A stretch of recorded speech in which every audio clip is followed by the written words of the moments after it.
Kagahapon na sa tao na kita nato ang tubig nga nagsuporta sa mga mag-uumagikan sa Satuhan Cave karon atong sudlon pagbalik ang nasong langob diin mga nagkadiyang rock formation ang ato ang masaksihan. Aniya akong special report.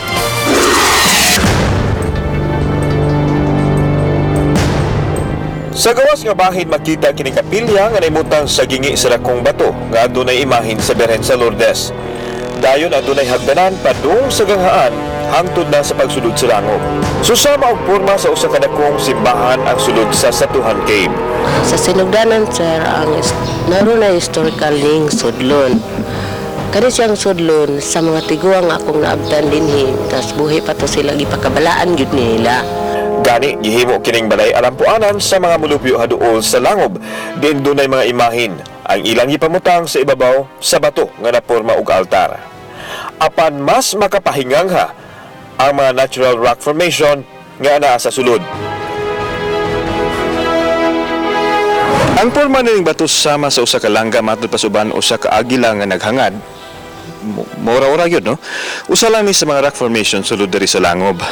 Diin ato pong makita ang porma diri sa sulod susama sa usa ka dakong simbahan. Matud pasuban susama kuno kadako sa cathedral.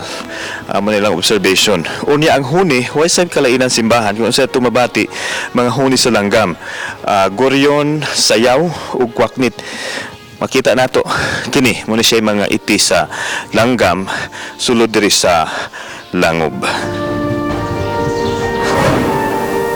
Gawa sa agila, makita usab ang bato nga napormang leon nga naglubog ug ubang mga life-size images nga nasa sulod. Kung sa sulod nga bahin ka magbarog, makita usab nimo ang ganghaan nga susama kuno sa porma sa mata. Nakasulod na ta karon diri sa may langob sa Satuhan. Unya kini atong giagian nahog nga first level ni sa langob. Unya kinahanglan pa ta moagi og mga dagkong rocks formation.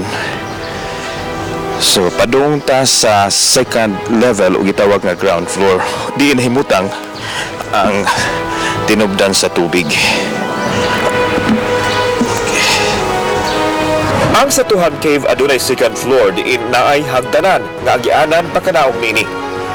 Gikan sa atong isudlan diha sa may ibabaw nga bahin, so matawag na ni nga basement diri sa langob. Mas di inana kaluag pero mas taas no ang atong maabtan kuno dinhi nya mas ngit-ngit. Dili makita ang mystical river nga mao'y nagsuporta sa pananom sa mga tao. Hinuon, medyo nihubas kay El Nino man. Apan giisip kining balaan sa uban nga gitawag nilang sapa sa Jordan nga makaayo kunos balatian. Makita usab ang mga bato nga naay magtubod o tinulo sa tubig. Bugnaw nga daw naa sa ref ang tubig ilawom sa langob. Ang sapa ilawom sa langob nagbas padung sa laing sityo nga mulanat kuno og 3 ka oras kung lakawon. So sa una kuno kung wa pa nimo hubas mo kibrang tubig, dunay mga ligo dinhi. Ang langob nagsilbing refugee camp sa mga tao panahon nga dunay kusog nga bagyo. Diin silang tanan magtapok.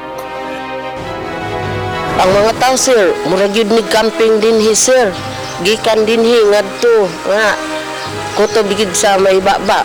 Wag camp tagagawa sandina ug kana diha tanan dinhi gyud na sir pila ka bagyo.